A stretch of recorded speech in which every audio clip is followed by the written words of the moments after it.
Terve! Nyt lähtee taas uusi eräsekoilu käyntiin. Kumiveneellä jäiden sekaan ja tuolta tonne avomerelle. Tämän kerran kohteena on Laguunisaari. Katsotaan minkälainen eräseikkailu tästä tällä kertaa tulee.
Nonni, nyt ollaan vihdoin päästy Laguunisaarelle ja laguuni näkyy siinä.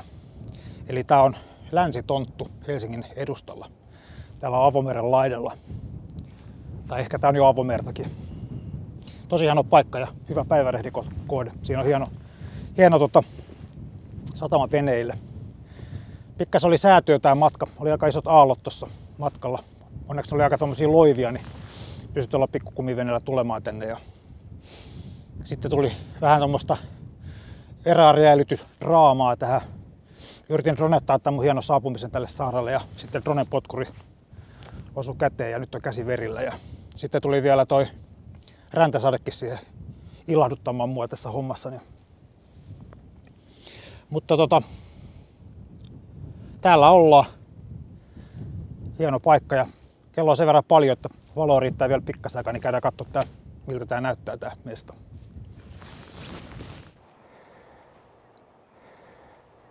Nonni. Sitten ollaan Laguunisaaren huipulla. Katsellaan vähän miltä maailma näyttää. Siellä on Helsinkiä ja Vuosaaren satamaa ja toisella puolella avomeri.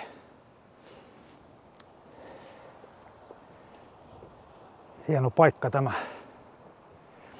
Ja hieno sään se iski mulle tähän. Välillä vähän tuulee kovaa, että vaikka tässä mun mikissä on tämmönen karvaturrisuoja, niin todennäköisesti vähän kohisee, mutta en varmaan pysty sille mitään, mutta katsotaan.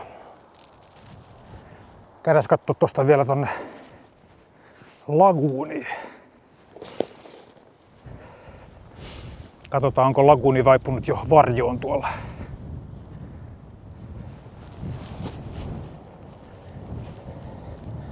Teltasta näkyy enää huippu jossa auringonvalossa.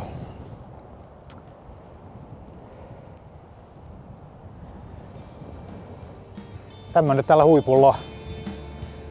Isken vielä dronen ilmaa. Sitten käydään katsoa saunanraatoa, mikä on tossa noin.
järkeä.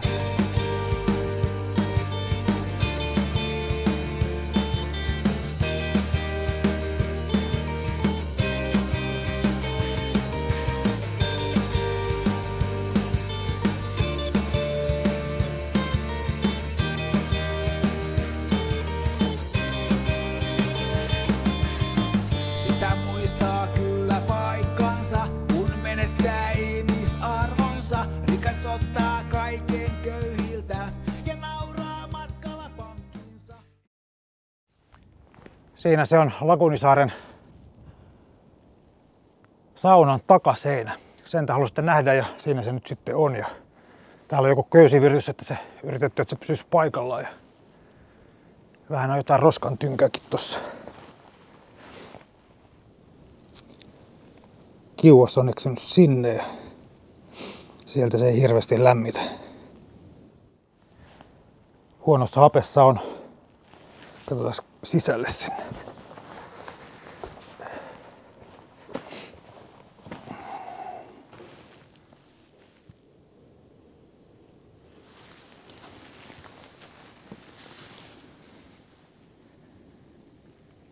Siellä on kiuas ja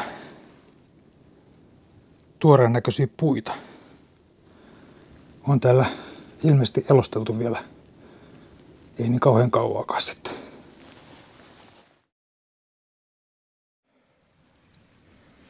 Sitten täältä löytyi grillipaikkakin. En muista kun viimeksi olin, että tämmöistä olisi täällä ollut, mutta nyt näköjään on. Mutta ei nyt ole tullut vuosikymmeniin täällä pyörittyäkään. Että ihan hyvä päivittää vähän tiedot, mitä kaikkea saarista löytyy. Silloin kun oli ton mittainen, niin silloin käytiin vanhempien kanssa näissä tontuilla, tuossa Itä- ja tässä Länsitontulla. Ja mulla on semmoinen mielikuva, että me oltaisiin tuossa Itätontulla oltu useimmiten, mutta en ole varma. Tässä on vähän tämmöistä nostalgiaa mukana tässä hommelissa.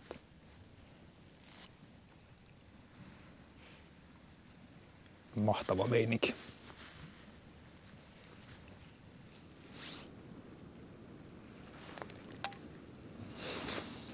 Siinä oli Lagunisaaren kierros. Törkeä hieno paikka. Kannattaa tulla joskus käymään, jos ei ole käynyt. Tuossa lagunissa pääsee isommallakin veneellä hyvin, se on aika syvä ja tietysti meloin sitten myöskin. Mutta nyt ilta alkaa pimenemään ja on aika siirtyä tuonne telttaan, aloittaa suurimuotoinen syöpöttely ja tällä kertaa myöskin pienimuotoinen juopottelu, mutta tyylillä. Ei muuta kuin sinne.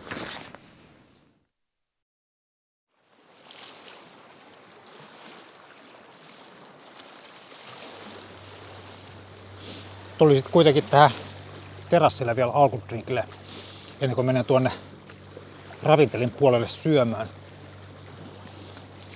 Tää on niin mahtava elementti tää meri. Kun toi on tyyntynyt ja rauhoittunut, niin itsekin rauhoittuu. Tuli niin kauhealla kiireellä tänne, kun ajattelin, että tulee pimeä niin nopeasti, että pakko pitää vauhtia, tehtiin kuvata jotakin, mutta aika hyvin täällä valoa näköjään riittää. Kello on kohta 8 ja hyvin näkee vielä. Talvella eräily on niin kurjaa, kun on aina pimeässä, mutta nyt kesän kohden niin pääsee nauttimaan valostakin sitten. Tuolla taustalla näkyy Itätonttu. En tiedä näkyykö kamerassa mitään, mutta mulla on tässä tilkka punaviini, mikä nyt sisällyttynyt hyvän makusta. Ja tossa kun noin kulinaaristis-sessiot alkaa, niin sitten paljastaa vähän enemmän näistä jutuista. Että minkälainen on Lagunisaaren yöelämä, niin se selviää kohta, kun päästään tonne biletelttaan. Mutta ensin otetaan viimeinen hönkäys tästä merimaisemasta.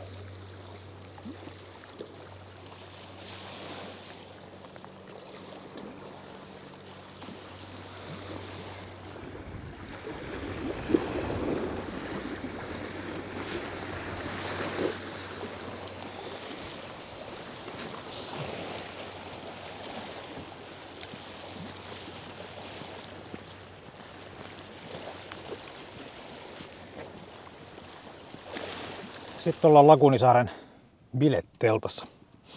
Aika aloittaa eräily. Tai eräilyn paras osuus, eli ruoan teko. Tällä kertaa käytän savustuslaatikkoa uunina ja täältä tulee valkosipuliperunoita, niin mä laitan pippurikermaa. Olen tän valmiiksi pakannut tänne. Eli siellä on valkosipuliperunoita, kermaa. Sitten on tuommoista thaimarinoitua porsasta ja täällä mä meinasin sitten illan pärjätä ja sitten päälle vielä viinijuustoilta. Eli juustoja ja eri viinejä. Todellinen kulinaarimatka. Ruvetaan valmistamaan tätä touhua.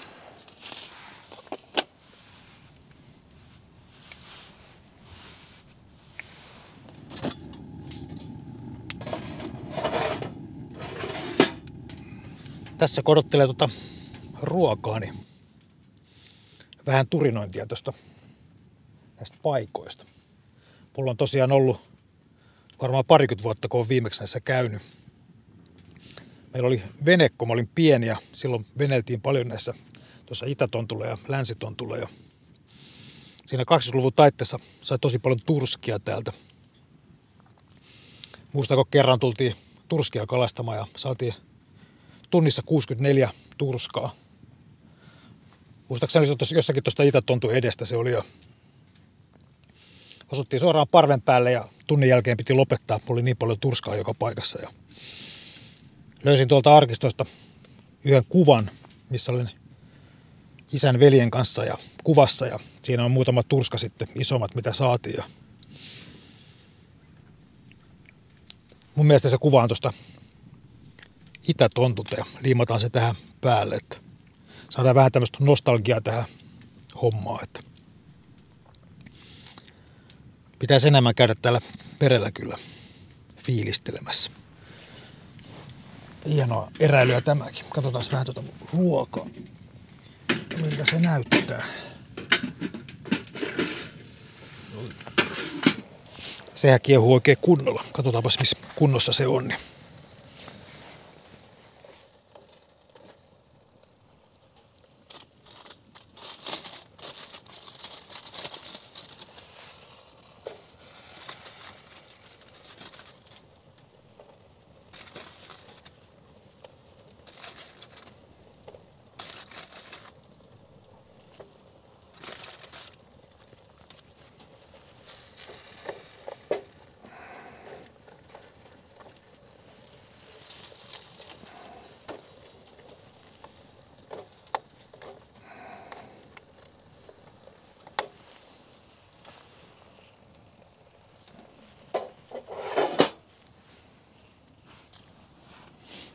Sehän oli hyvän näköistä.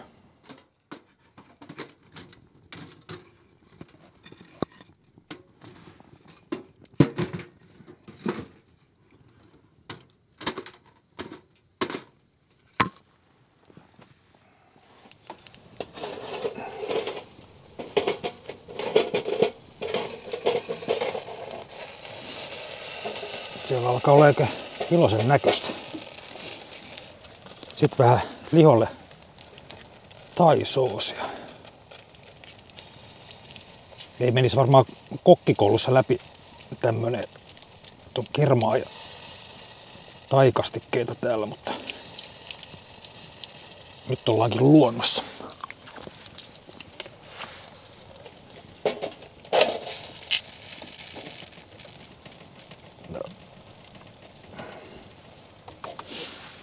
Pikkasen aikaa niitä hautoja. Sitten ollaan valmiita. Sitten aletaan olla syömäkunnossa. Lirutellaan tosta vähän iloa tonne mukiin. Mulla kävi tää mun viinijuustolta. Sai tämmösen nolon käänteen tässä. Mun oli tarkoitus arvostella Alkon pieniä viinipulloja. Otin 3 tämmöistä pikkupulloa mukaan. Ajattelin niitä maistella juustoja ja huomasin, että yhdessä onkin tommonen oikea korkki. En saa sitä auki täällä. Eli mä joudun tyytymään näihin 2 makuun. Ja samoin mun juustossakin kävi vähän huonosti, että mulla on 3 juustoa mukana. Gouda jäi kotiin jääkaappiin. Mutta murehditaan sitä tuossa hetken päästä lisää. Pistetään pikkasen tuohon iloa mukiin ja sitten ruvetaan syömään.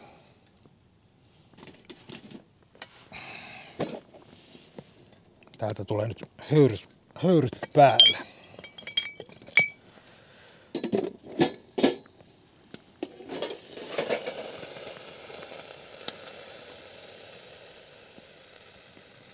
Täällä ollaan biletteltassa. On ainakin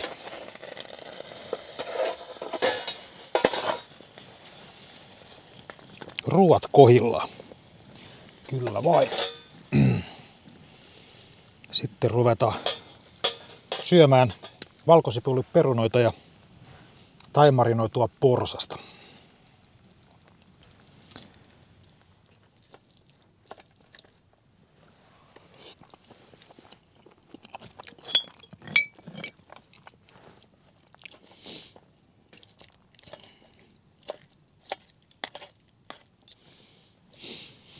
Se tuossa kaminassa on kaikkein parasta, että se on tosi mukava tehdä ruokaa. Paitsi että se lämmittää, niin tuo kaminalla ruoanteko on kyllä ihan sikahauskaa puuhaa. Tämmöisenä pitkinä pimeinä iltoina, kun yksin on, niin aika kurjaa olisi, jos jossakin kupoli- tai tunneliteltassa mököttäisi sitten makupussi sisällä ilman mitään tekemistä. Ainoastaan paremmaksi tämä muuttuu sillä, että olisi joku mukana, kenen kanssa voisi jakaa tämän hetken. Arvostella ruokaa ja viiniä ja puhua päivän tapahtumista jotakin. Mutta sitä varten te olette siellä. Jaan tämän teidän kanssa jälleen kerran.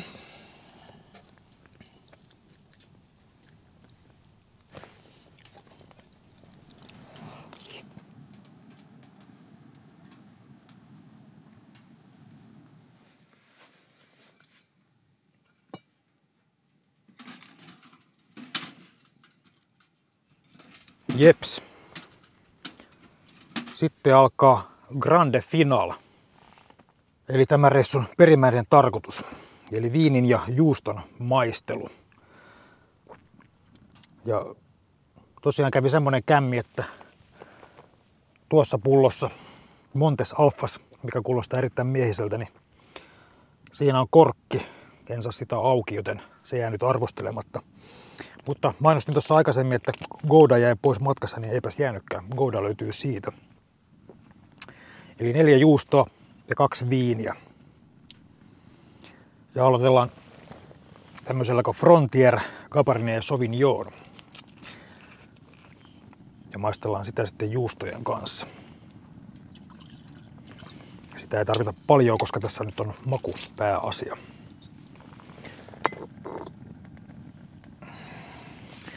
Ja sivistyneesti kuksasta ja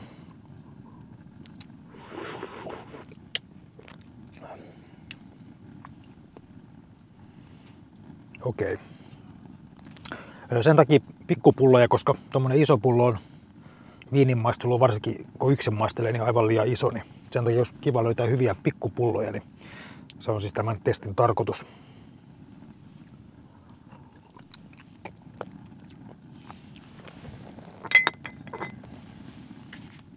Frontera, ei Frontier. Frontera on keskinkertainen viini. Suosittelen ehkä valitsemaan joku toisen pullon. Aloitetaan juustosta, mikäs tämä nyt oli? Manchego.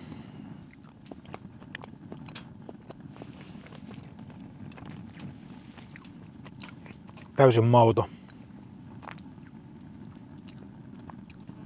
En suosittele tätä kenellekään juuston ystävälle.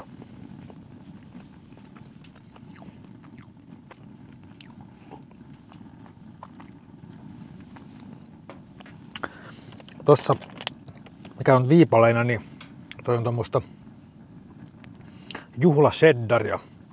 Sen mä tiedän, että se on hyvää, koska mä oon sitä jo maistanut. Otin kotoa vaan muutama viipaleen mukaan.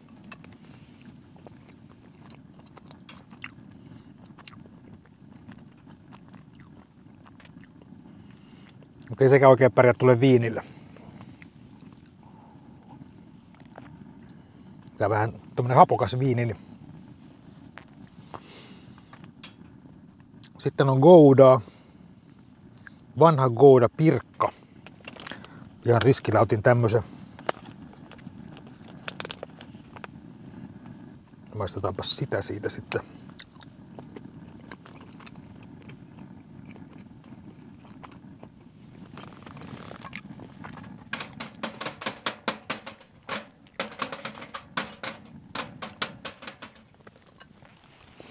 Ihan ok Gouda. Ei ehkä maailman paras, mutta parempi kuin oletin. Sitten on vielä Saint Agur sinihomejuusto. Tää on vanha tuttu. Tätä mä ostan aina joulusi. Tää on yksi niistä harvoista hyvistä markettien sinihomejuustoista.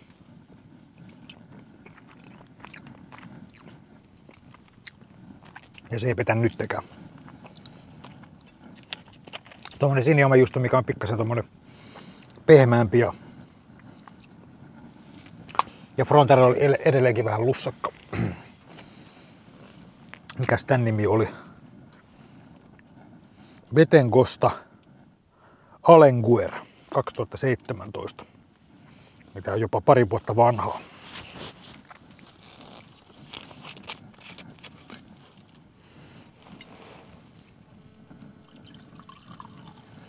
Ja oikeasti samasta kuksasta, mitä edellinenkin joi. Ja katsotaan miltä se tuntuu tällä kielen päällä.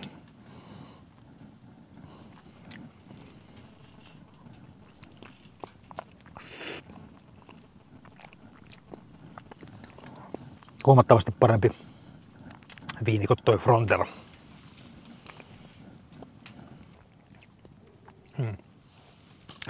Uskaltaisin jopa väittää, että tämä on ihan hyvä viini. Eli näistä kahdesta, jos haluaa pienen pullon viiniä 2 hengelle vaikka, tätä mä uskaltaisin suositella tällä kokeilulla. Se on hyvän makuinen. Tämä alfa se ei nyt aukea tässä ilman väkivaltaa. Ja en ole niin viininhimoissani, että vittisin nyt tämän takia taistella, niin tää jää johonkin toiseen kertaan sitten.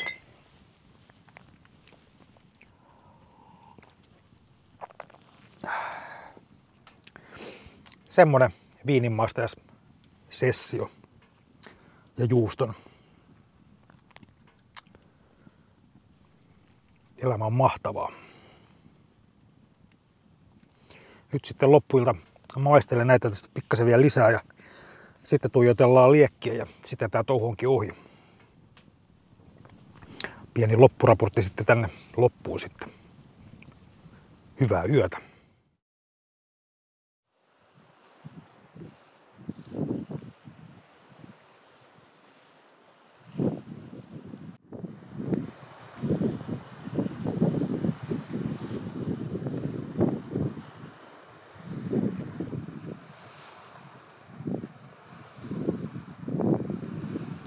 Nyt on aamu. Kello on noin 6.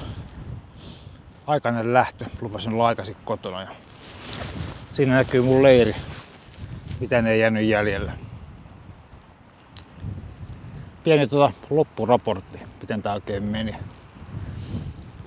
Pikkasen oli hätäinen fiilis. Oli niin kiireellä tuli tänne. On tämmösen perheiska ongelmia. Että sain mahdollisuuden lähteä ja päätin lähteä ja oli ihan mahtavaa, että pikkasen oli kamerassa vääriä asetuksia, kun katselin tuossa kuvia illalla, että joutuu jonkun verran kuvia jättää pois, kun ei ehkä pysty käyttämään, mutta toivottavasti tässä nyt saa siedettävän erävideon kuitenkin. Se on verran hieno paikka, että ansaitsisi kuitenkin jonkun videon tämäkin YouTubeen. Mutta mitä tästä jäi käteen? Kovaa merenkäyntiä, vähän sähäläistä ja erittäin hyvää ruokaa. Possu onnistui todella hyvin ja sitten toi perunat oli tosi hyviä ja osa juustosta oli tosi hyviä ja viinikin maistui ihan hyvin. Ja en juonut kaikkia, jos sitä pelkäsitte, niin näin ei päässyt käymään. Tämä oli kulttuurivideo, ei ryppyvideo. Mutta kiitos katsomisesta ja palataan taas asiaan. Morjens!